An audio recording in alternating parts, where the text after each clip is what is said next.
Did we just sound the alarm? Yeah, I think we did. Season's dead. Let's go.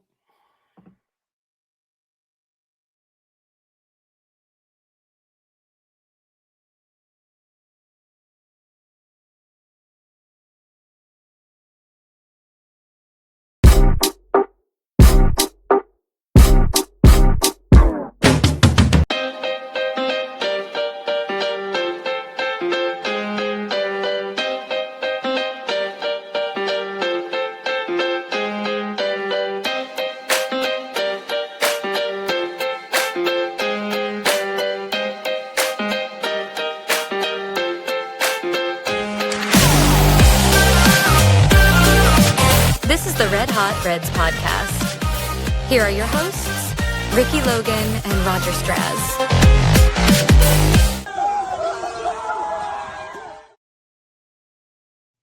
Man, that intro gives me some nostalgia, Roger, seeing them celebrate with champagne in the Brewers clubhouse. Yeah, that was less than 9 months ago, if you can believe that. So, welcome to the Red Hot Reds, the Cincinnati Reds podcast.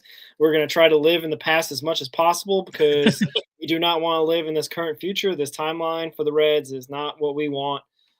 This show is hosted by myself, Roger Straz, and Reds on SI, or Ricky Logan right there. Ricky, I guess you've already let out your emotions on how you feel that 2025 feels so nostalgic. It feels like this is a totally different team. Like, what happened to this 2026 team?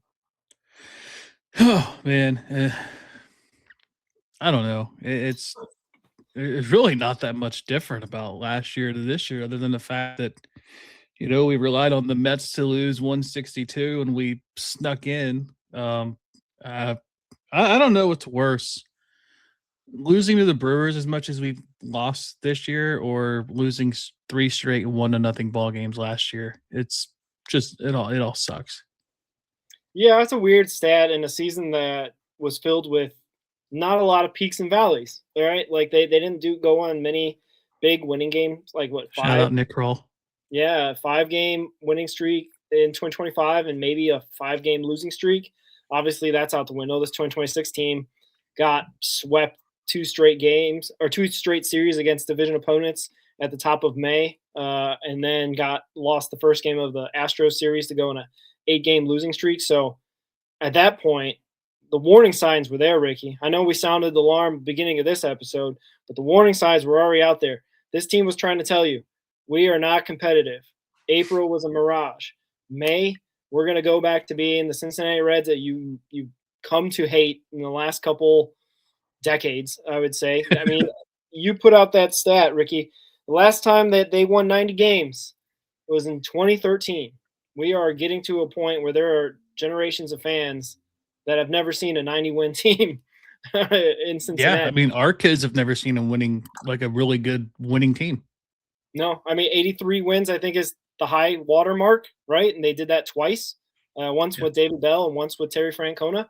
That's not great, and not necessarily, obviously, the best of conditions. And we're going to get into all that in terms of who to put blame on, where we're going to go with this franchise in terms of who's going to stay, who's going to go, what exactly the dynamics are going to really be going forward. I mean, I guess the best case scenario is that there may not be baseball in 2027, so the Reds can't hurt you then. Or it'll be such a shortened season that maybe they can make a quick run and play a 60-game, 80-game season and maybe squeak out a playoff appearance. I don't know. We're grasping at straws here. Yeah, I'm kind of getting tired of the appearances. I'd kind of like to see some advancement in those playoff series, but when you're a fan of this team, you get what you get, I guess, because we haven't advanced in the playoffs really in my lifetime. So it's sad, just sad. And this is like that. I mean, I put out a video because I lost it at that point. I mean, obviously we had Hunter Green come back last night, 4th of July start for him. The last time that we saw him, we did a watch along in spring training, and then we didn't see Hunter Green after that. So great on us. I guess it's maybe partially our fault. We can put that on us a little bit. But Hunter Green didn't look his sharpest. there may be some silver linings in there and whatnot, and that his velocity is there. He's not looking like he's having any trouble with his mechanics or whatever. That being put aside, the Baltimore Orioles are not a good team. I mean, they're obviously the same record about as us, so that means that we're not a good team. But you're at home after losing 3 out of 4 to Milwaukee, and we'll get into these series obviously more and more. It just put a real big, I don't know. I just had to get it off my chest, and I think I put out there that basically they're gonna get into a situation where it's gonna be the same old, same old. I swear, I was talking to somebody this weekend, and they said that the way they're gonna the Reds, everyone's talking about fire Crawl, fire Meador, get some new fresh thinking in there, maybe analytics guy, maybe a guy from Tampa Bay, maybe a guy from Milwaukee, whatever, right? We can all dream. This guy told me, you know what the Reds are gonna do is they're gonna probably fire Crawl, fire Meador, and they're gonna hire David Bell to be their GM. Like, that would, just because you put it out there, now I can definitely see it happening because the Reds just don't take chances. They don't do the things that heck, I think we said it earlier in another podcast. The White Sox tanked for 2 years. They lost 120 games and 121 games, like back to back. Got draft picks, got an international free agent signing from Japan, developed some pitching through their through their farm system, and now they're right there with Cleveland at the top of the AL Central. I don't know if that's what's necessary here in Cincinnati to kind of develop, get a bunch of draft picks, get a bunch of high draft picks. I don't know if that's the solution, but it's working for the White Sox. Yeah, what's sad is Reds fan Brandon put on X today. Nick Kroll's been in the organizations for 23 years. Brad Meador, 17 years. Cam Bonifay, 18 years. Jeff Gropp, 21 years. That's a combined 79 years between the four of them. And we've seen no success other than 2010, 2013, and 2012. So, I mean, I can see them the way things are going. And I'm not saying this to say that he's not the problem, because there is problems with Terry Francona, but I can see them putting this on Francona, and then they just find a way to move on and keep the front office intact. But, at some point, you got to move on from the front office when you're not developing guys, and you're not developing guys at the major league level. And like, they're good at developing in the minors, but once they get to the major league level, they're just not being consistent with that development. And we're seeing guys regress once they get up here. And, that's an issue that you don't see teams like the White Sox really have issues with. The Rays, the Mariners, Cleveland, like they develop their players at the major league level and they continue to find ways to have success. And I don't know. I know some people say that coaching isn't the most important part to major league success, as far as like your hitting coach, your pitching coaches, your bullpen catchers, and all that stuff. I just think that there is a bigger need for better guys at those positions than what we have currently. Yeah, the whole coaching aspect, I can see the percentage in my mind and fans' minds that the blame should be going more and more there. We were preached to from Francona when he was first hired back in October 2024 that this team's going to be more disciplined. We're going to strike out less. We're going to give away outs less on the base paths. We're going to, do the right things, play defense. And there have been some strides in that. Last year, obviously, they made some really big strides, not getting thrown out on the base pass as much. I guess striking out a little bit less, even though Ellie still had like one of the highest strikeouts of anybody qualified batters.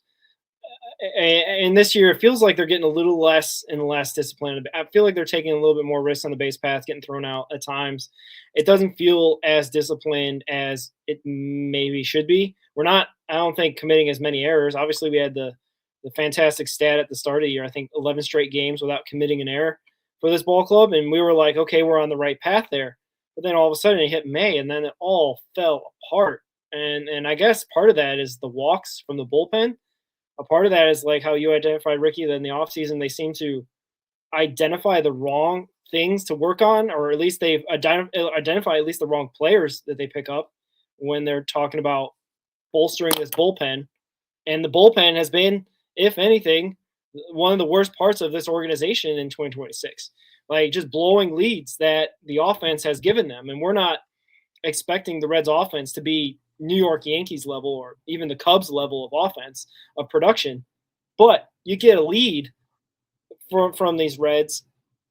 It felt like every time that Tony Santillan or, name a player, Brock Burke, Caleb Ferguson, just Luis May, everyone would blow the lead in it. Connor Phillips had his walks issues, good riddance. They got rid of Kyle Nicholas, but they end up getting rid of Tyler Callahan, who looks like he's going to be a future player that's going to be a mainstay out there in Pittsburgh and probably going to kill us for future years to come. And then, the whole Brock Burke issue with trading for Mike Sirota for what's his name? Gavin Lux. Gavin Lux. And then you trade Gavin Lux and get Brock Burke. You're hoping you get something else out of that, but it just makes that trade look much, much even more worse now that, like, I think Sirota's like the number 12 overall prospect in baseball and like number 2 for the Dodgers. It's like, okay, so it's just been miss after miss and, misstep after misstep. We're taking all these steps backwards this year when this should have been the year that they are at the top of the division or at least competing to get 90 wins. And it doesn't look like this team's going to win 70 games. Yeah, I mean, this April looked like your typical Terry Francona team that we've seen in the past, 20 years with Boston and Cleveland, where very well ran, discipline, good bullpen, great starting pitching, pretty solid lineup. You had Ellie and Sal just dominating the whole entire month. And then, it's like, you can't, and I know people are going to try to blame Sal for some of this, but he's a rookie and he's hitting that rookie wall to a degree, and he's an all-star. So, I mean, like he's still like been one of the better players in the league. But I've had conversations with people talking about Hunter Green yesterday where, they've said for the last few years now that he's overrated.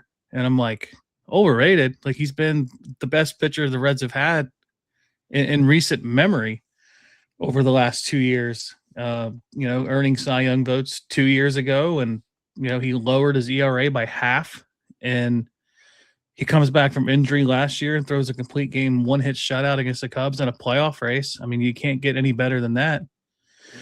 But, it's just we go after the wrong free agents. We have, I don't know who the Reds could have got over Jamer Candelario in 2024, but or 24. Obviously he wasn't the one. And this past year, obviously, Schwarber was the pipe dream, but Pete Alonso was available and we didn't even take a swing at him. And it was going to be a shorter term deal, roughly the same money. And he really likes our fireworks shows. So there's that, but I just, and the history of the wrong contracts goes back long before Francona, David Bell. It even goes back before Nick Krall.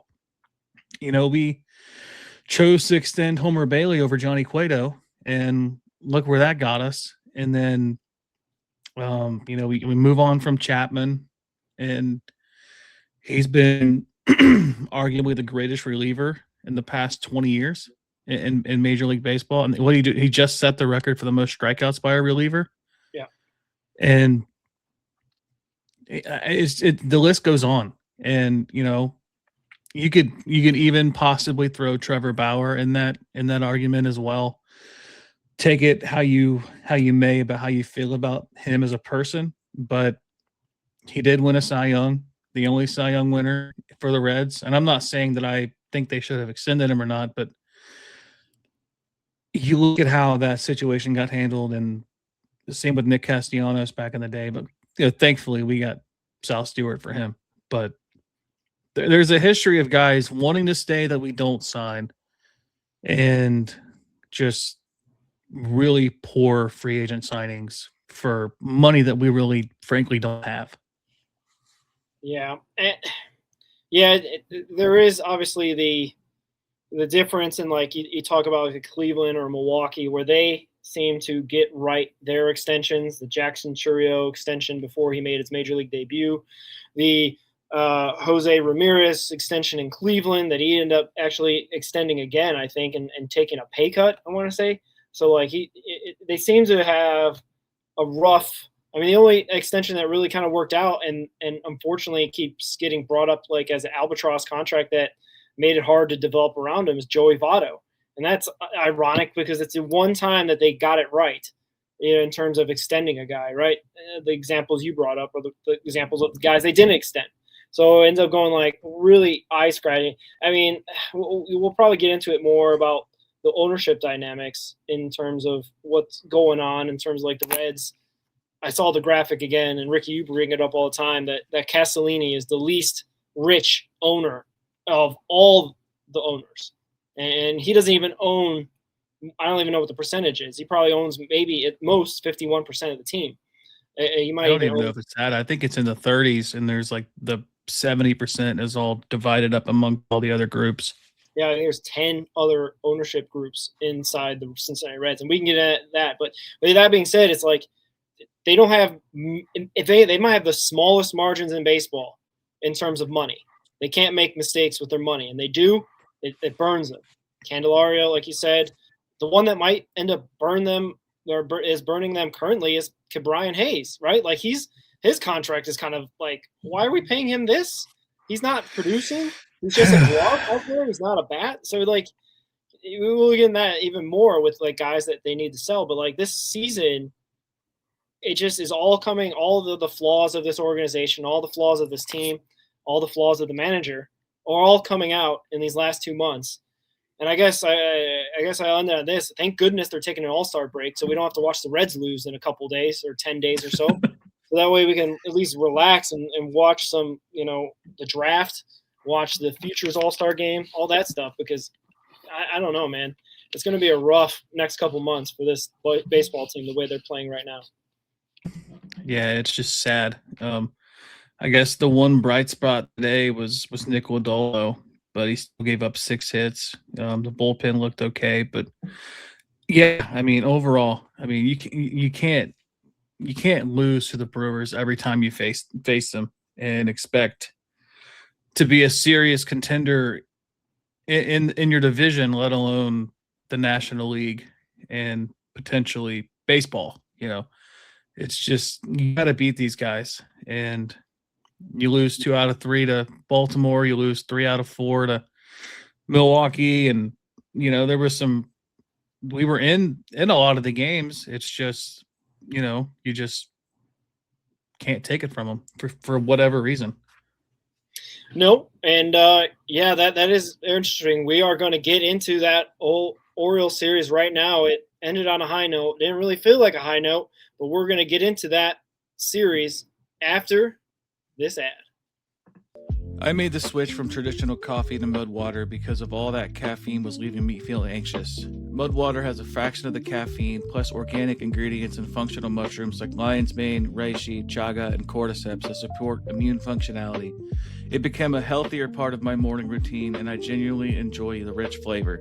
If you want to give it a try, use our exclusive link, mudwater.com/allglovesoff, and you'll get 20% off your first order.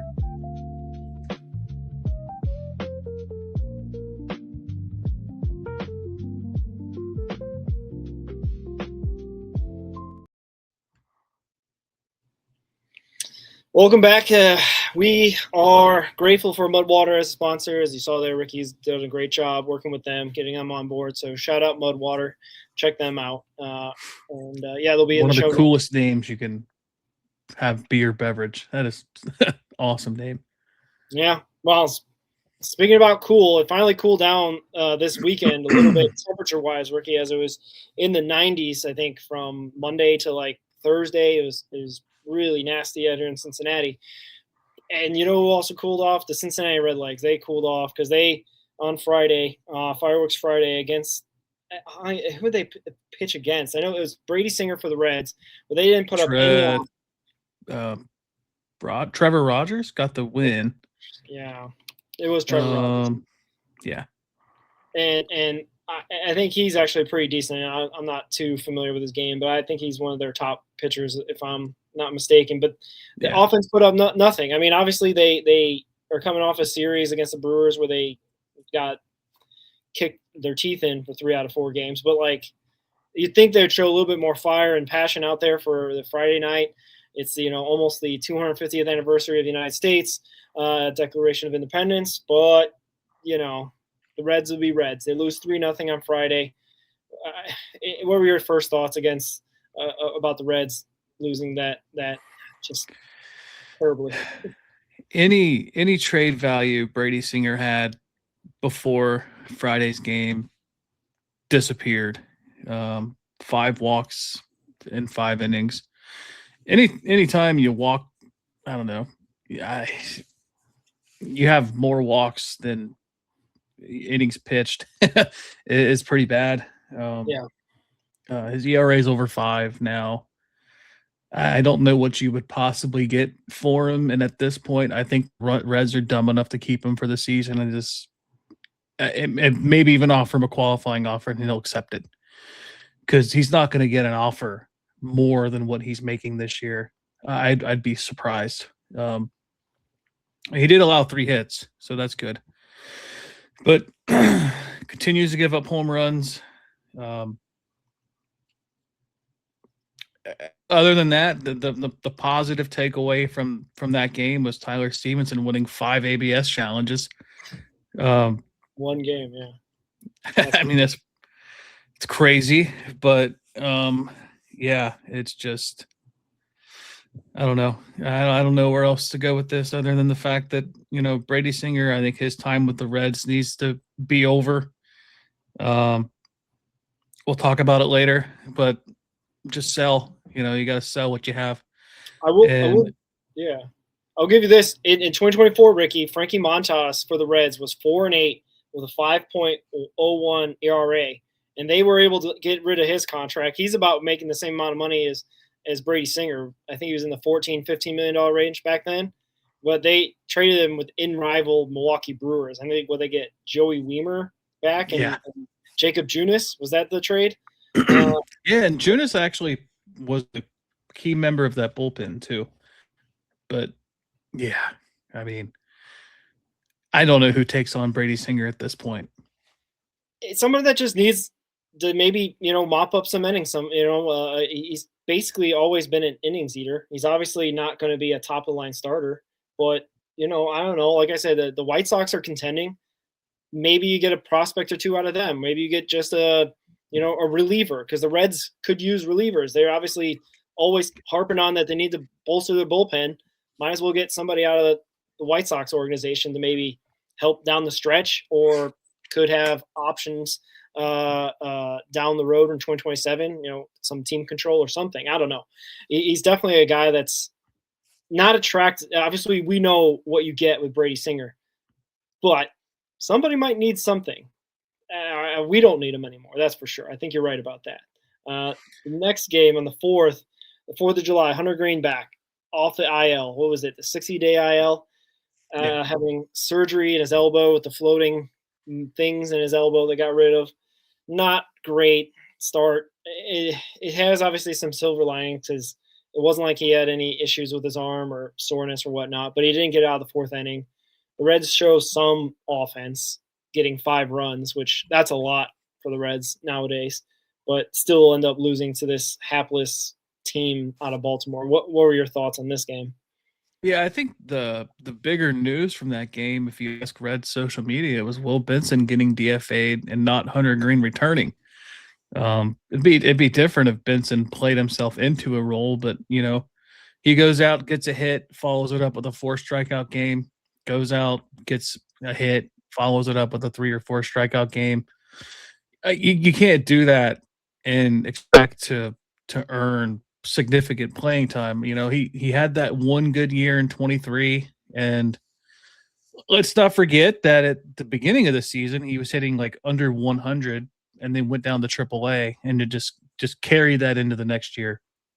I'm not a Will Benson hater. I love Will Benson, but he never went out there and said, "This is my spot. I've earned this spot." He just kind of was meh. And, you know, was he a better option than TJ Friedel? Sure.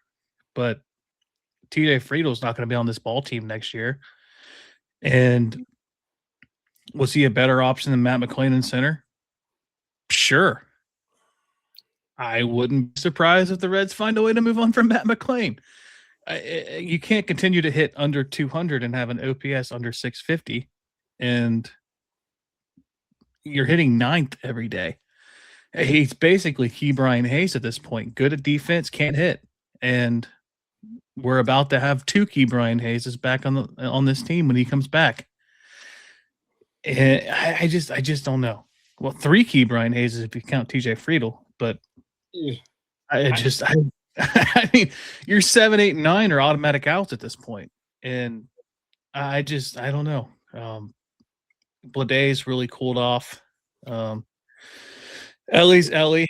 Not enough can be said about him. Sal Stewart, you know, and I say Bladay cools off as he hit a home run on Saturday, but his average has severely dropped over the last month and a half. He was hitting over 300. Now he's like 230, 233.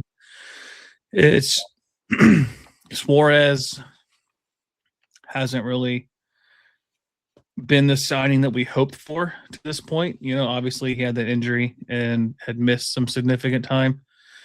There's still time for him to, you know, get on a really big hot streak, but, you know, you're asking a 35-year-old to carry your team. It's a lot to ask for. I don't know. I just, it's a shame because Hunter Green did look solid. You know, he did walk 4. The home run really kind of killed him. But, you know, 7 strikeouts in your return's pretty good. He just got hit, you know, and that's just him adjusting to facing major league players again after running through the minor leagues as he should, being the pitcher that he is. And, you know, I expect his next time out to go a lot better. I think he's comfortable again. He's not going to have that, you know, first game jitters pitching at home and, you know, the expectations of being the ace while he's on the mound. But overall, I think he did about kind of what you could expect from a guy returning from a pretty serious elbow injury. Yeah. But I don't know. I was kind of concerned that they threw Rhett Lauder out 3 innings on 3 days rest. But I guess that's what we have to do now in these situations for a team that just can't have anybody produce at any position, pitching or offense. Yeah, it seems like they're going to be putting Rhett Lauder into that long reliever spot where he can pitch 3 innings, 4 innings if the starter gets in trouble or what have you. And I think that they're just doing that to get to the trade deadline, and then obviously I think Lodolo and Singer are both gone. We'll talk about more of this at the sell part of the show, but you know, I think they're just kind of saving him to get to that point, and then that way he can pitch for the end of the season.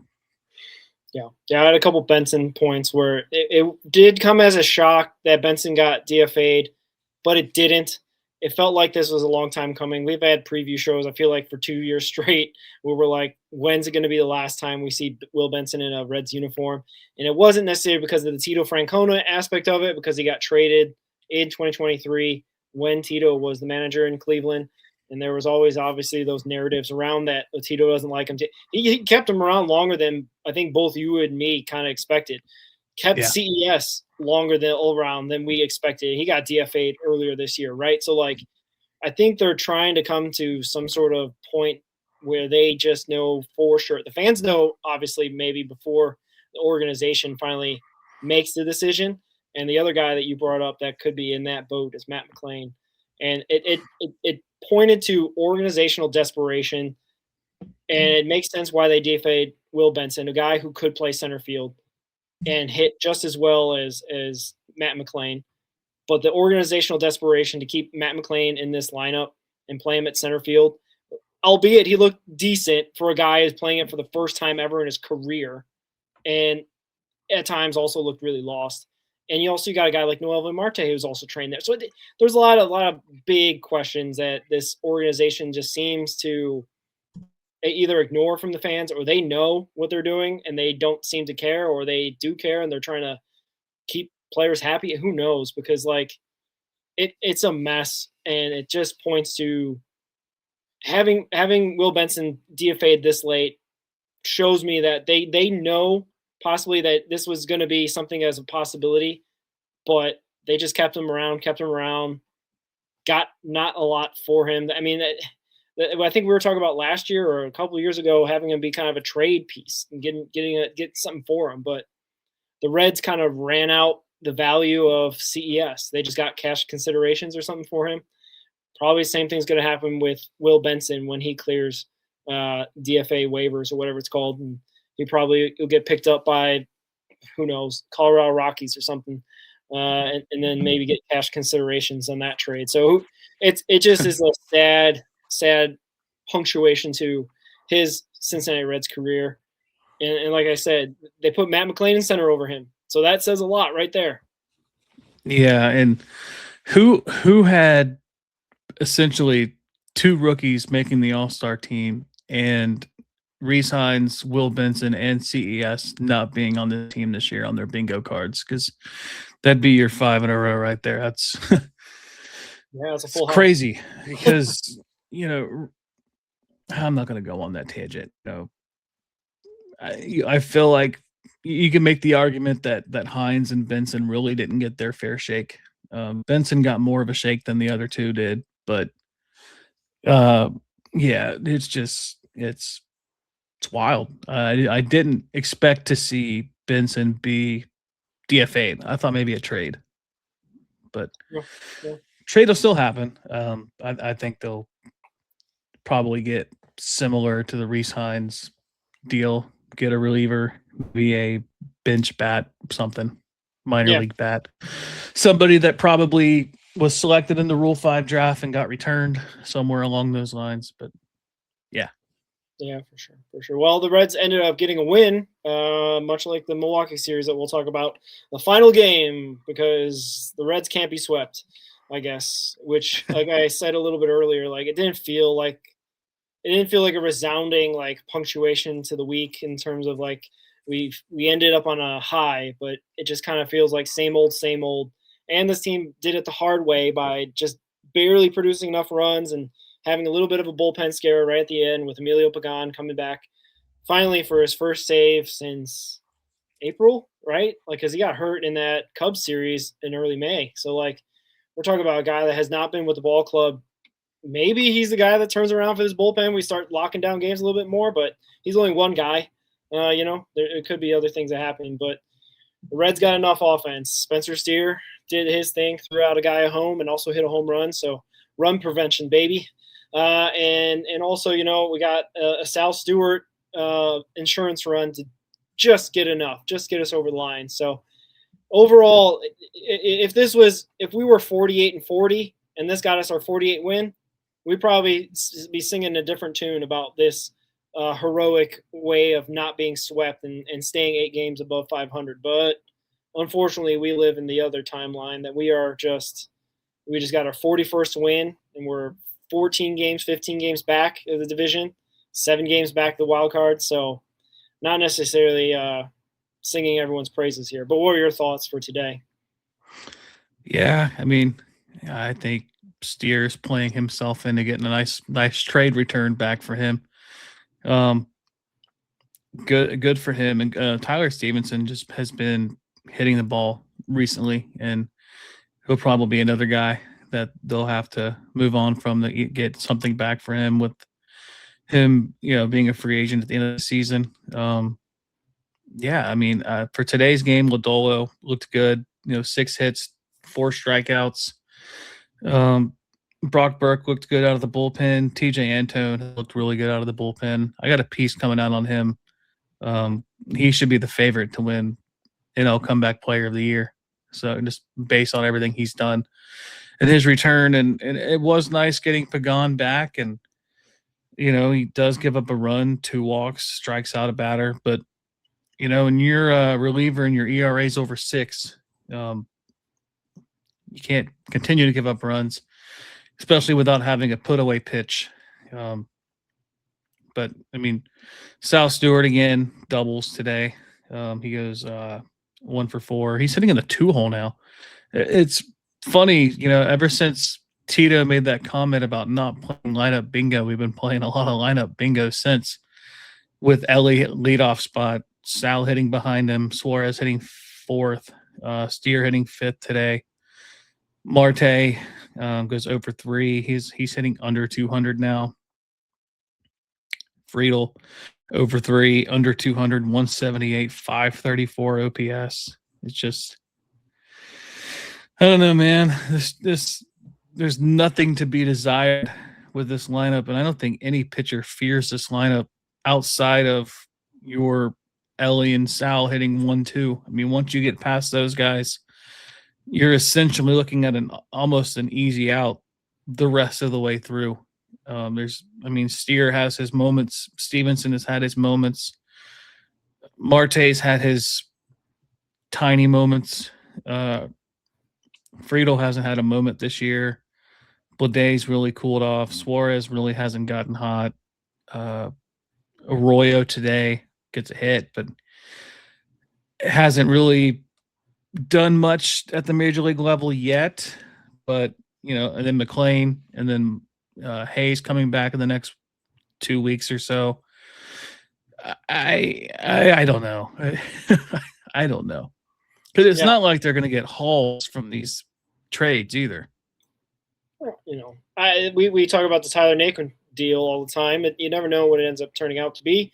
But we're not getting major leaguers back for sure, unless it's some career guy that's been optioned back and forth and whatnot, and maybe that reliever or what have you. But anyway, the win was nice on its face without context, but with context, we squeak out a win, and that's like this. Obviously, run differential is not like a stat that will, completely like predict how great of a team you are. But this team is a negative 60-something run differential, which means when we win, we don't win by a lot. And when we lose, we either lose by a lot or we lose a lot of games. So this team is where it's at. They are who we thought they were. They are what Fangraphs said they were going to be. They're not going to be a team that achieves a lot because, like I keep talking about the White Sox, I guess, too much. They're having a great season. They got a game where they won 22-1, Ricky. They beat the snot out of a division opponent, Kansas City Royals, 22-1. And this is like a recent game. This is not like it was back in, opening day or April or something like that. So it's like, this is like a sign of a good team is that they can win games, put runs on the board, and put teams away. And that was, the saddest thing about, Saturday. I guess I didn't make that point. They obviously have a semi-rough start for Green. They have that 5-run 4th inning that really kind of put the Orioles in a really winning spot. But guess what, Ricky? Once they've done that, it's not like the Reds are going to come back. This team doesn't have that fire or that determination to really like they had in 2025, that they had maybe a little bit in 24, but they had such inconsistent performances that I remember 24-24 they play against the Pirates and they won a game 13-12. They don't have that type of, I don't know, that aura, as the kids would say, that energy anymore. This team looks tired. This team looks older. This team looks like it doesn't have what it takes to win ball games anymore. Like the batting averages you put up there, this is not like a small sample size for some of these guys, right? Like this is like months of baseball that they've played, and they are not hitting very well. Obviously, 1 month Bleday is becoming, I guess, a guy that I guess we're glad we didn't extend now, because he's now hitting in the 230s, and that's average for this team, because you got guys that are hitting well below 200, as you pointed out. I guess the main thing out of this series is that I wish we were swept, because then now that definitely would just get everyone, hopefully even in the front office, to say like, hey, we are out of this. This is a team that's not even better than the Baltimore Orioles. And the Baltimore Orioles have not been great the last couple of years after winning 100 games a couple of years ago, 3 years ago, something like that. So, like, this is a totally different scenario that we're in that I don't know if the front office really, recognizes. They probably think somewhere there's a chance, because I know I texted you that thing where, like, on July 5th, 2025, the Guardians had a record of 40-48 and ended up winning their division with 88 games, with 88 wins. And I'm like, I hope that our front office is not thinking we're the Cleveland Guardians of 2025, because that is not what's happening right now. So, but anyway, that was just, But we got to get to the sell portion. We're gonna keep talking about selling guys in the wrong. We're just leading up to it. Up to it. Anything else about Orioles, or should we move on to, I guess, the Brewers? Yeah, we can move on. I mean, it was nice to get a win, but it'd be a whole lot nicer to get two. For sure. And that's how I was approaching the Milwaukee series as well. Is like, we get 2 wins. That's like a series win for this team, for this Reds team, especially how badly they've performed in Milwaukee and Cincinnati against this Brewers team. Like, it doesn't matter where they play them. They could play them on the moon. They probably lose 3 out of 4 every time. But they did beat the Miz. I don't know if we want to start off with that. Chase Burns is an all-star, and that might be the saving grace of this ball club, is at least there's one guy to watch every 5 days that's worth the price of admission. But outside of that, Ricky, this team is sad when they play against the Brewers. It is a sad affair. We just can't hit. We can't get the timely runs. They get the big hits in the big spots. Like, I was watching, I think, what was it, the Wednesday game on July 1st. It just felt like it was inevitable. The Brewers are inevitable against us. They could be winning 50-0. That's not a big enough lead, because the Reds are going to blow it somehow to these Brewers and lose 51-40. So, like, I don't know how you felt about this series, other than the normal depressed thoughts about your baseball team, but what were your takeaways? Yeah, I mean, it was cool to see Trevino get 3 hits on the final game of the series. Friedel had 2 hits. Trevino had that home run too. I think it's Friedel homered too, right? So Friedel and Trevino homered in the same game, Ricky. Mark it down in Reds history. Right. I mean, I think the coolest thing was when Sal Stewart homered off of Mizorowski in the first inning, and that was the fastest pitch ever to be hit for a home run. 102.3, I think it was. Yeah. Crazy. He took it opposite field, right center field. Went a long way. It was a good hit, just solid contact. And, that just goes to show you, if you could have the fastest fastball in the world and you continue to throw it, you're going to get hit. And, when you have hitters that are just waiting for it, they're going to crush it. And he just, for some reason, he just didn't go with the off-speed pitch or his breaking ball in that at bat. He just thought he could just blow him by with a fastball, and Sal made him pay for it. And everybody had a hit in that game except for, as a starter, had a hit in that game except for Arroyo, and then the 2 pinch runner and pinch defensive replacements, McClain and Steer, both went 0 for 1. But it was cool that the only multi-hit guys in the game were Trevino and Friedel, and that may be the only time all season where we've had Friedel and Trevino get multiple hits in the same game. And that kind of goes back to what I said a couple years ago. And there was a game where Candelario and CES both had a hit in the same game. And I think that was the only time they both had a hit in the same game. And, they're both not with the organization anymore. So I don't know. It was just cool to see Trevino kind of get some positive stuff going. And he's got a higher OPS and average than TJ Friedel. Yikes. Okay. Is he worth a contract now, Ricky? Is it 3 years? His pitching value adds a lot to that contract. Oh, I forgot about that part of his. Yeah, exactly. That's why he's getting paid the big bucks. I'll be fully upfront. I did not watch anything except for the Wednesday and the getaway game, the Miz versus Burns game. I didn't watch the first two games because I kind of felt like I already knew what was going on. I didn't want to feel those feelings. I watched minor league baseball instead. I was checked out at the beginning of this week because I kind of was like, the way they would get me back is if they win one of those two games, maybe. No, never happened. I was like, okay, the Wednesday game, maybe they'll win the last two games. Nope. Got kicked in the teeth on Wednesday. And then the one game in the middle of the day where I was like, yeah, why not? We'll fire it up. That's the game they win. And that's the story of this Reds team is when you think they're going to be competitive, they're not. And then the game that you expect them to get I think we made a joke on the show. We're going to get no hit on that Thursday getaway game against Miz and maybe perfect gamed. No, obviously the sample size that we have on them is that we're the best team against Jacob Mizorowski of all time. I guess the only thing we have to do is just make sure that we face him all the time because we missed him in the other series and we got swept. So we should have probably like, hey, move him up. You know what I mean? Like we'll make it work. We should just pitch against him every series. At least we won't get swept. I can't believe that's the state of the 2026 Reds is they're able to beat the presumed face of this generation. If it's not Paul Skeens, it's Mizorowski when it should be Chase Burns, by the way. But it just blows my mind that this team, I think again, just like I wish they were swept today, I wish they would have won that game, except it would have been at the expense of Chase Burns. So that would have kind of hurt his all-star chances, I guess. Ultimately, but anyway, it's just we got a funny team, Ricky. Just I don't know, but not funny, haha. Funny like sad.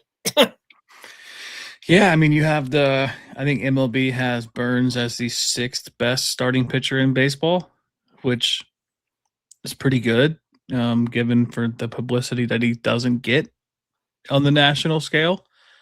And you know, you have Hunter Green, who, albeit the injuries kind of limit the national coverage he could get, but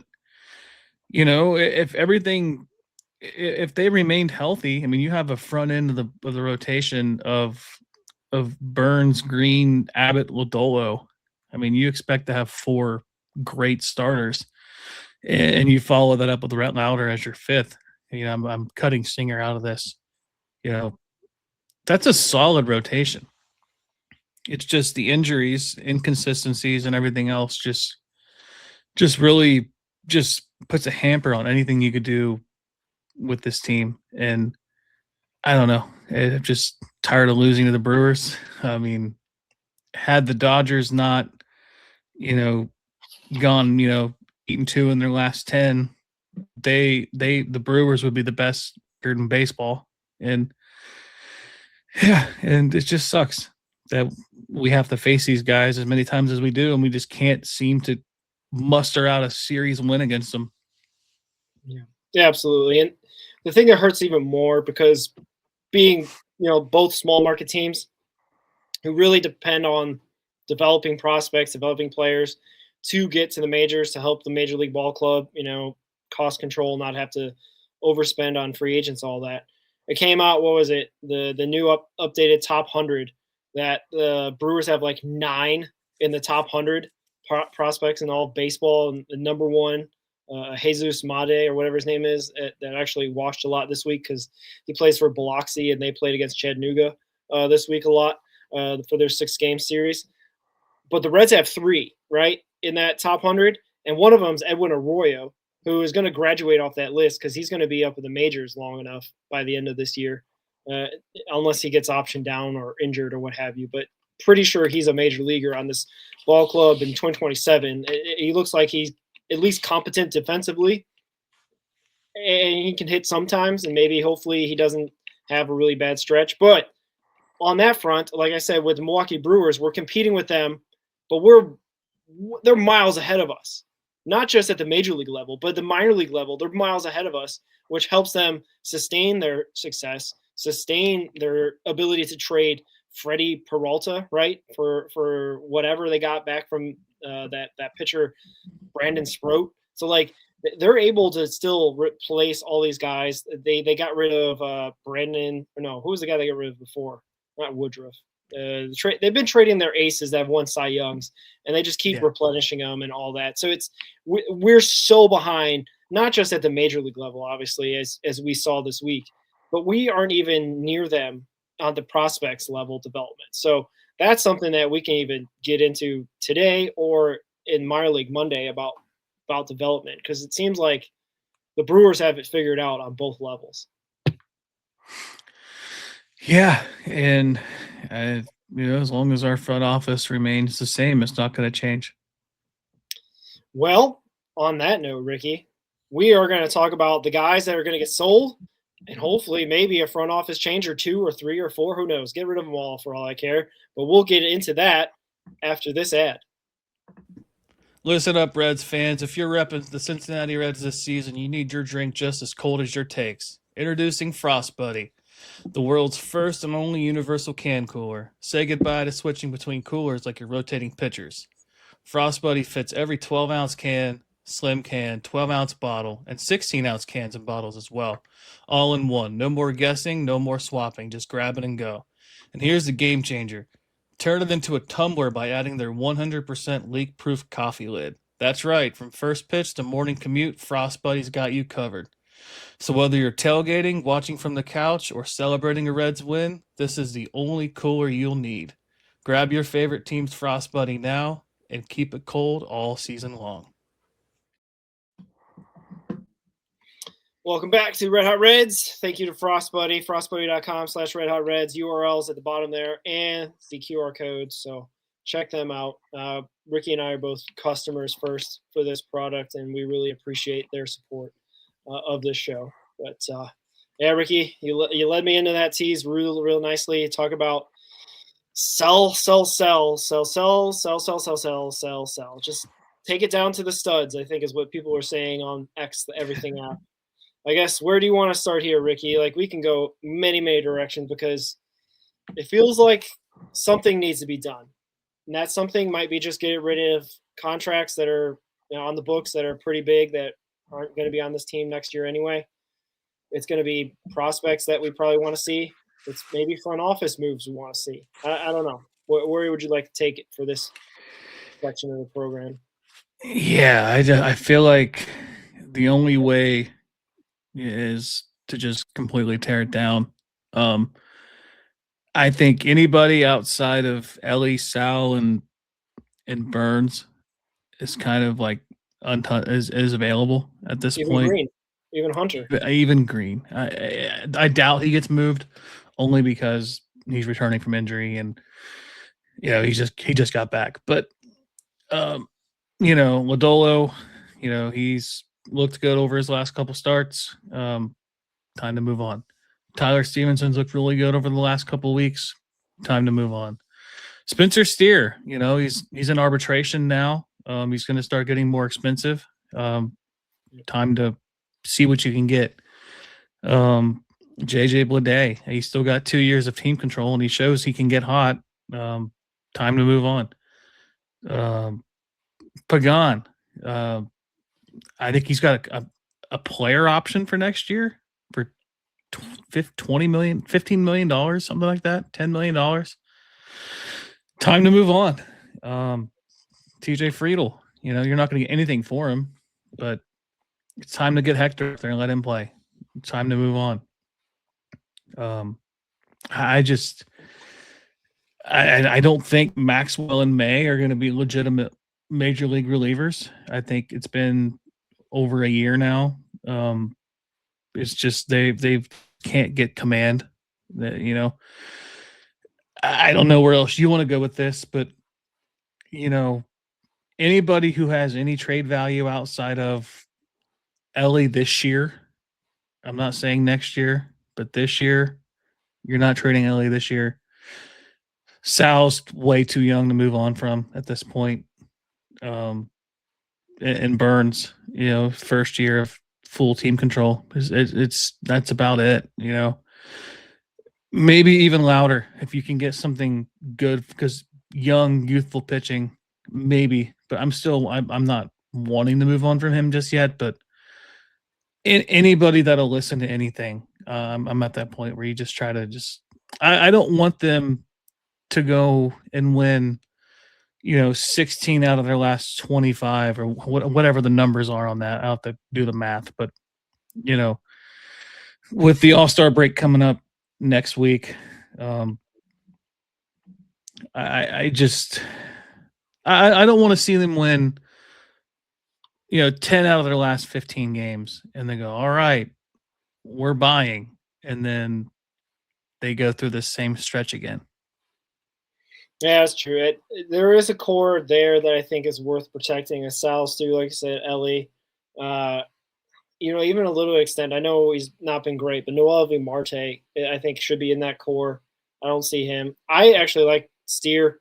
I think he's actually going to be cheap relative to what you can get out there for outfielders for his production. What did he hit? His 14th home run? If he hits close to 30 homers this year, although his average is awful, it's like in the 230s as well. But a 30 home run outfielder is not something the Reds get every single day, right? Like that's Jay Bruce, that's Scotty Schebler. Like that's not something that's a Nick Castellanos category of outfielder. So I think he's still a part of that core. I think they like him enough, even though he is getting up in age. Obviously, the pitching, I like the young pitching still a lot. Burns, Abbott, Rhett Lauder to me, I think needs to stay. But like anyone else, like Singer, Lodolo is the one that's most intriguing because he's got one more year of team control. He could probably get you the most out of all these guys we're talking about because he does also have a very high ceiling compared to others. You know what I mean? Like Pagan, you're not going to get much because, like you said, it is a player option. So you might want to just get him off the books anyway. Suarez, his bat is what, hitting 200 and the occasional homer, has a mutual option. At the very least, if they can't shop him, they're definitely declining. And this is probably last year we see Suarez in a Reds uniform, unless he comes back on some sort of really small minimum next year. Everything else is up for sale, in my opinion. JJ Bleday, Nathaniel Lowe. Nathaniel Lowe has arbitration that is estimated, I think I saw on Baseball Reference, for $13.5 million. And I was like, there's no way the Reds are going to be even looking into that. So I don't know what they do with Nathaniel Lowe, but they probably should be shopping him, probably as we speak. As a guy that a left-handed power bat, that is someone that's contending, can get off the bench or DH or play first base every so often. Won a World Series in 2023 doing the same thing for the Texas Rangers. So he's got experience there. That might be a guy we get more for Nathaniel Lowe, albeit him being also 30 years old. Still could get something for him more than just maybe just an odd prospect or what have you. And my biggest one that obviously Carrick has been saying this since I think they traded for him. If we can get rid of Ke'Bryan Hayes this year, and I don't know who they send him to, I don't know how they eat the contract or if they go 50-50 or whatever they do to get him off the books. I think that needs to be done because I think the plan of action, at least from what I can tell, Cam Collier is still a pretty highly decent rated prospect, can play third or first. Sal Stewart, a really great all-star rookie level player, can play third or first. We can't clog up our corner spots or just stash them in DH when we need to get possibly other guys that could play DH there or what have you, that are maybe defensively a lot more limited than Cam and Sal Stu. I think that needs to happen. We need to unclog some positions where we have depth in the minors so that we can develop guys and not have them just sit in AAA for too long. And by the time they come up to the majors, they are either too old or they've got too many bad habits or they're just a guy that yo-yos back and forth like Rhys Hines and never gets a legitimate shot to play for the Cincinnati Reds. Yeah, I mean, I couldn't really say it better than myself because we see guys sit in the minor leagues too long, guys sit at the same level for too long. You got guys like Carter Graham that could have been brought up to AA sooner and didn't, but Hector is a prime example of that. Hector Rodriguez, he was really hot last year, was really hot this year to start the season, had a great month of June. I think he won not the minor league official International League Player of the Month, but he won Louisville's Player of the Month. He hit for the cycle in the month, had a 3 home run game in the month. Like, it was just, he's ready, and he's improved in every way that he needs to improve. His chase rate's down by like 13%. His swing percentage overall is down by like 10%. He's walking more. He's striking out more, but he's also, he's taking more pitches. So that's kind of what that is. But he's seeing the pitches that he wants to see, and he's taking advantage of it. And that's the kind of development that you want to see. And does he come up to the majors and hit 15 home runs or 19 home runs? Probably not right away, but he could, if they can continue to develop him at the major league level, which we really haven't done too well at that. He could be a really special player in the outfield.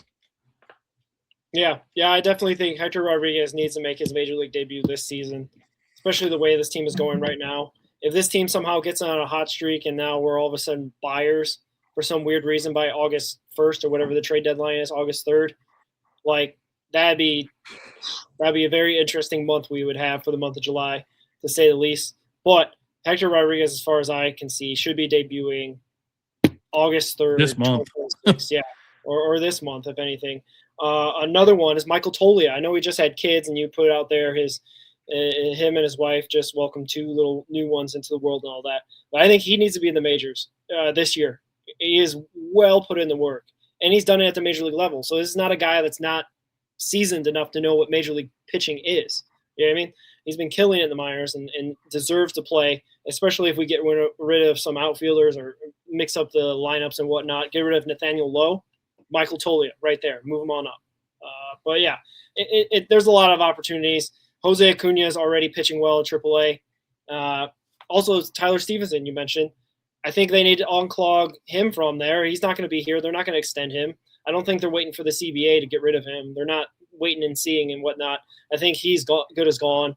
I don't think value him the way that he probably wants to be valued. So you might as well get him out there. Will Banfield, PJ Higgins / Trevino, 3 for 2 in 2027. And then whenever Alfredo Duno's ready, by whenever the season starts, mid-season, what have you, Alfredo Duno probably is going to be your catcher of the future in 2027. Yeah. I think when Stevenson goes, you just bring up Higgins or Banfield, and then, you're not going to bring up Duno right now to AAA, but you could bring up, who do they have? Cade Hunter. We got Pablo Allende in there as well. Pablo Allende. They could bring up one of those guys to be the backup in AAA, and then give Duno, July and August to see how he does in AA, and then maybe you bring him up to AAA in September if he's dominating like he has been at every level so far.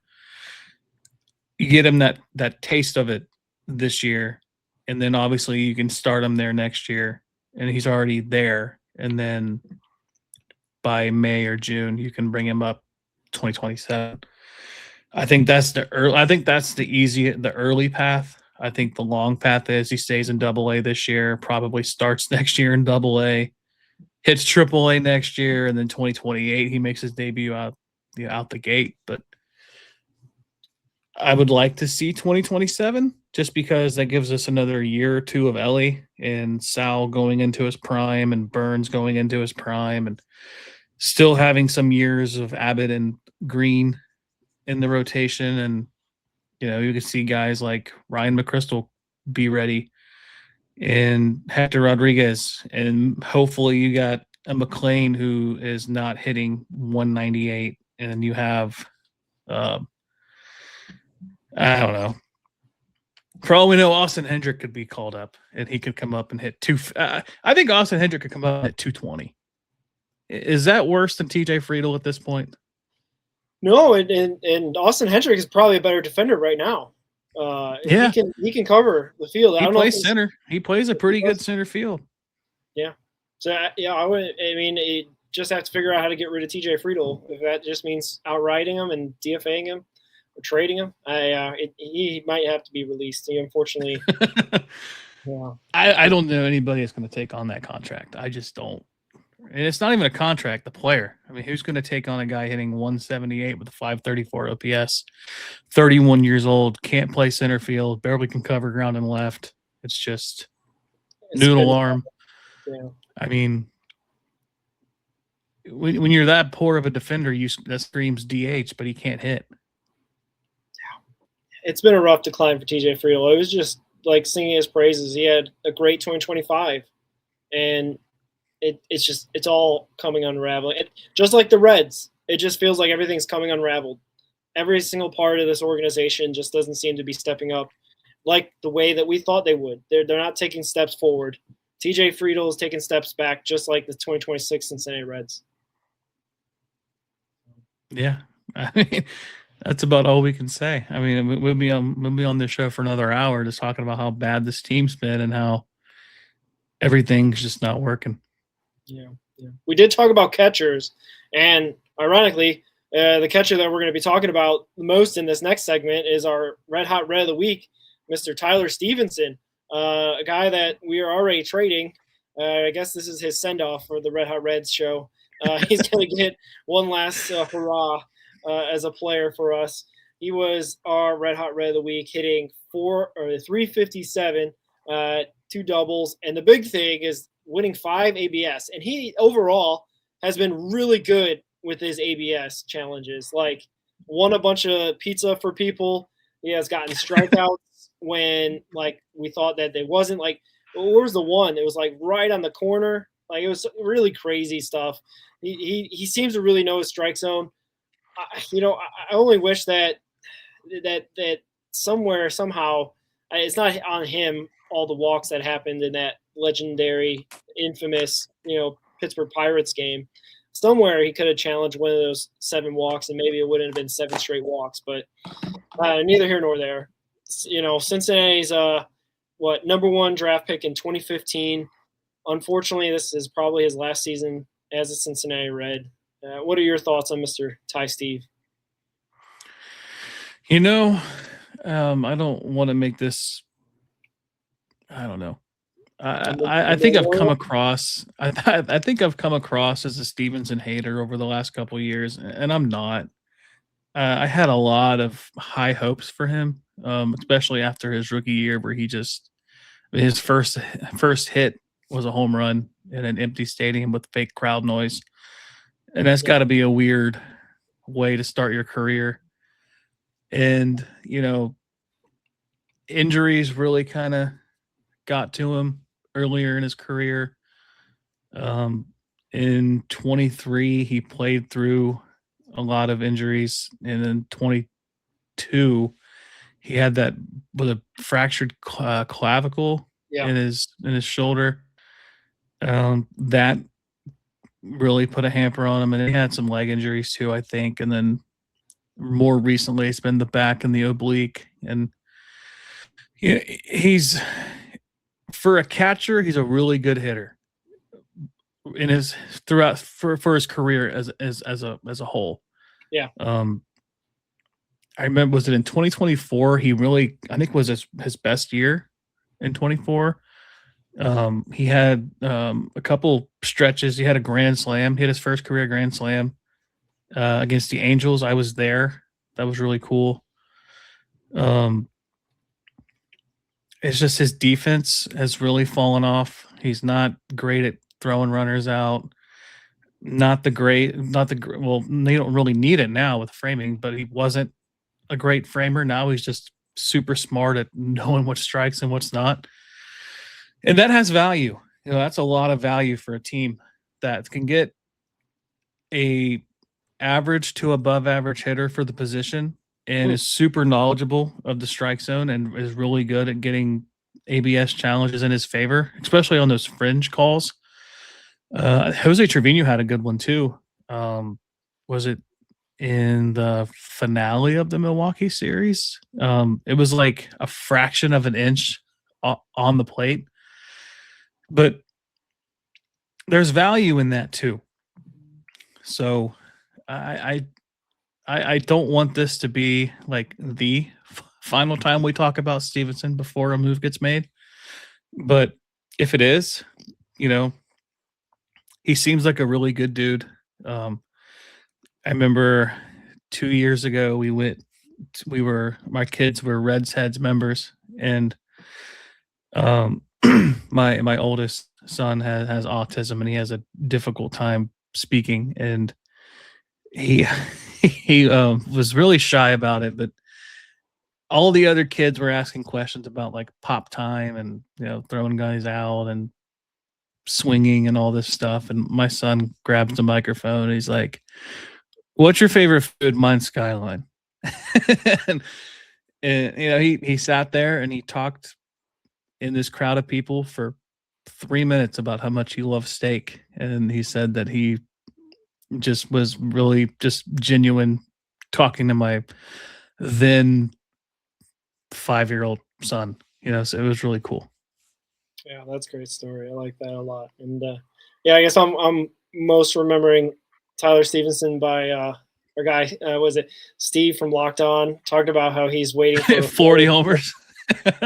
He did have 19 in 2024. You're right. That was his best. That's the closest I think he'll come, obviously, in a Reds uniform to getting to that illustrious 40 number. But, neither here nor there. I come around many different ways with Tyler Stevenson.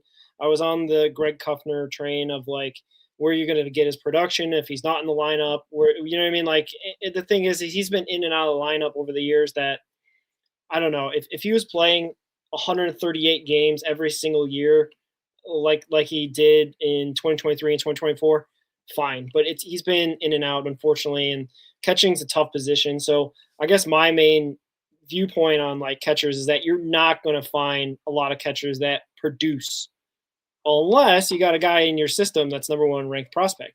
Then you got to probably clear space for him and let him do his thing. And obviously I'm talking about Alfredo Duno. I really hope that he's the future that we all hope he is, because that would really help this team, especially because Tyler Stevens is a good above average catcher hitting wise. I hope that we can get even better out of Alfredo Duno. Yeah. I mean, Duno seems to be, not to flip the script on Stevenson, but Duno seems to be the guy that, I hate to put the kind of pressure on him, but just Johnny Bench level hitting, just as far as a catcher goes. And I'm not just saying that because Johnny Bench was a Red, but Johnny Bench is one of the greatest hitting catchers of all time. And Duno has that Mike Piazza, Pudge Rodriguez, Johnny Bench type hitting ability, to where he's not just a great catcher. You can take subpar defense from the catcher position if he's going to make up for it offensively. It's kind of like how Ellie was the last 2 years with his defense. You can take the errors if he's going to make up for it on the offensive side. And Duno has that potential to be a 30 to 40 home run hitter legitimately. I mean, he's got 18 this year, if I'm not mistaken, 19, somewhere in there. Somewhere on there. And we're in July, and the season for them didn't start until April. And, it's, I hate to put that kind of pressure on a 20-year-old kid, but I think if anybody could do it that the Reds have had in recent years to be that transcendent player at a position and really make a name, it's Duno. And it's a shame because I was kind of hoping the Reds would go in the route of maybe moving Stevenson out of catcher and then trying him at first base and just seeing how that was going to work. But then Sal Stewart came along and became a pretty good first baseman. So I don't think Stevenson wants to DH every game, especially when you're that good at ABS challenges. So I could get the move there. But yeah, I mean, congrats, Steve, on winning our player of the week, because, it had a good run. It was really cool. It was really good week. And he didn't even play every day. Yeah. His last 7 game totals that goes back to the Pittsburgh series. He's hitting like 409 with like a 535 slug. So he's been hitting the ball really well over the last 10 games or so. Let's hope that continues because we've got some decent, playoff possible teams coming in, our way. The Phillies are coming to Great American Ballpark and those stinking Chicago Cubs. So it will be an interesting 6 games because they got Monday off. 3 against Philly that I hear you're going to be in attendance of one of those games, the John Party concert one that will start at midnight, I believe. And also they got the Cubs for 3 games on the Friday, Saturday, Sunday. And thankfully we'll have a break and we'll be able to watch, I guess, the Home Run Derby on Netflix on Monday. Home Run Derby on Monday. That'll be an interesting experience. And Netflix has been pretty decent with their sports coverage of late. But what do you see with these 3 games against the Phillies and the Cubs? Yeah, I'm not expecting too much. We kind of got lucky the last series against the Phillies. We kind of caught the Phillies at the right time. They haven't really been dominant this year, but they are now 10 games over 500. I think when we faced them the last time, they were right around 500. And we had that great stretch of April. So we were good. They weren't quite there yet. They have the best pitcher in baseball right now. Probably going to be the starter for the All-Star game, being in his home ballpark. But they haven't announced their starter yet. Abbott gets game 1, Chase Burns gets game 2, and then on game 3 is going to be Brady Singer. So we'll be in it game 1.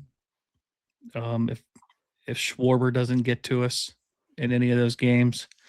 I made the joke in a group chat.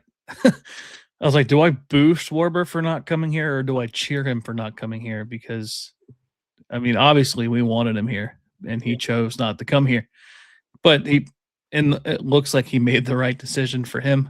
And the Phillies look like a serious contender. It stinks, Schwarber is leading Major League Baseball in home runs. He's just a crazy generational talent when it comes to hitting home runs. And, it's a shame. But yeah, I'm looking forward to Wednesday. The game starts at 7:10. So if you look at it like a 2.5 hour, 3-hour game, you're looking at like a 10:30 start time for the concert. It's going to be a late night, but I'm here. I'm good for it. I'm from the same area of California John Party's from, so it's kind of like cool for me, and been a fan of his for a long time, dating back before he was even like mainstream radio. So it's really cool for me to go see that too. I didn't think I would ever see him at a Reds game. Yeah, it's interesting. Yeah, I didn't know his music too well, but that's cool that you'll be able to see him then. I expect that the Reds will probably do the most Reds thing and probably win a couple series right before the All-Star break when they should be tanking and losing all these games. The Phillies should be pretty good, and it looks like we're going to get 2 starts from Mr. Andrew Abbott this week, which will be interesting because Andrew Abbott's been quietly a really good pitcher for them. And like you said, Burns is on Wednesday. It'll be nice to see Chase Burns on a Wednesday night pitching. I think, Ricky, actually that game was on ESPN. I think they may I thought they moved it to 8 o'clock, but maybe it is still at 7 o'clock. I can't see it right here. But then you got Green. Yeah, there you go, John Party for you. Then we got Green, Lodolo, and Abbott against the Cubs to finish it off. I believe, like I said, Abbott should pitch twice. I think Burns will pitch on Wednesday and then be ready for the All-Star game on Tuesday, which would be nice. It sets up well for him for his week. At least knowing that he should pitch at least 1 inning in. Well, who knows? It's Roberts, the Dodgers manager. Who knows what he's going to do with the pitching staff? But we'd like to see Mr. Chase Burns in the All-Star game, and we'll talk about that next week at this time. But yeah, I don't know. I hope they go like 2-4. I hope they just don't get swept. But then they'll be going into the All-Star break about 9 or 10 games under 500. It's totally fine. I'm okay. Let's sell. Let's get those phone calls going, boys. Brad Meador and Nick Kroll, get your phones going. See what everybody will take for a Nick Lodolo, let's say. Yeah, I it'd be really cool if the Phillies somehow start. I forget, was it Sanchez or is it Sanchez, their ace? If he happens to start Sunday, and then that just kind of lines up perfectly with Burns to start, but I doubt he gets to start. But it would take a crazy sequence of events for Burns to start. Funny note is that they have a makeup game, the Royals and the Phillies, on Monday, and Sanchez is to pitch that day because they had a rain out or delay or something like that. They have a makeup game this Monday, and Christopher Sanchez is to pitch. By that logic, he should pitch again Saturday or Sunday, but I don't know. They're going to be smart enough. I think they're comfortable enough in their division right now to where they could skip a start, throw a bullpen game in his place or something. Yeah. To get him, because it's not every day you can be the all-star game starter in your stadium, and he's earned it. I hope he does, just for his sake. And it's one of those things you don't get to say that you did. And I hope that if the all-star game ever comes back to Cincinnati in the next 5 years, that we could say Burns gets to do that. Yeah, that would be or nice. Aaron Watson 5 years from now. Ooh, yeah. Or Iker Rodona. Who knows? Yeah. But as long as it's not Miz or Skeens on the mound on Tuesday night for the Midsummer Classic, I'm okay. If it's Christopher Sanchez, if it's Chris Sale, I don't care. Who cares? They could pitch at the same time. Two pitchers versus one batter. See how that works out. I mean, that's basically what it's like facing Sanchez or Mizorowski. So, that's like how we are against anybody. Just like it's. Yeah. But anyway, it should be probably, hopefully not as depressing of a week. We do usually play pretty well against the Cubs. I mean, obviously we had the 4-game sweep back in late September 2025 that got us into the playoffs, basically. So you never know. You never know with this team, right? But you never know. Yeah. Anything else, Ricky, you got going on, or what? Any writing or anything else before we sign off? No. Just tomorrow I will have the Reds had 2 players for Dayton win Player of the Month. So I have something on that coming out tomorrow. Other than that, I have something coming out on TJ Antone within the next couple of days. Been just lacking in motivation the last couple of days. My job's been killing me, and it's just been hard to get motivated. And it's even harder to get motivated when the team sucks. So, but Antone's been one of the lone bright spots in the bullpen this season, and so he will be somebody that I find the energy to write about and have that coming. But and then I know recently Greg Kuffner announced that he's leaving Chatterbox after the All-Star break. So he said that we're always welcome to come on there anytime. So look out for us on his program too, Cincinnati Reds Daily on YouTube. So he might have a couple guests on there. We might be one of them here in the next couple weeks. So that'd be kind of fun to just vent our frustrations out where it's not our program, and let him hear how we feel, and he can tell us how he feels. And then also coming soon as terms of guest, Clay Snowden will be coming on the next couple weeks as well. Hear from the new dad, Clay Snowden. Yeah. Dad strength. Yeah, it's great. Congrats to them on having their kid. I heard that it was called Ellie De La Cruz Snowden, I think is what he named it. Ellie De La Snowden. Yeah, I think it was that, something like that. I can't remember exactly. Or it might have been Sal Stu Snowden. Yeah, something like that. Yeah, exactly. Sal Snowden. Yeah, for sure. Yeah. Chase Burns, Ellie De La Cruz, Sal Stewart Snowden. Yeah, exactly. Well, yeah. Well, I guess until we have those guys come on the program and vent about their Reds feelings, go Reds. Go Reds.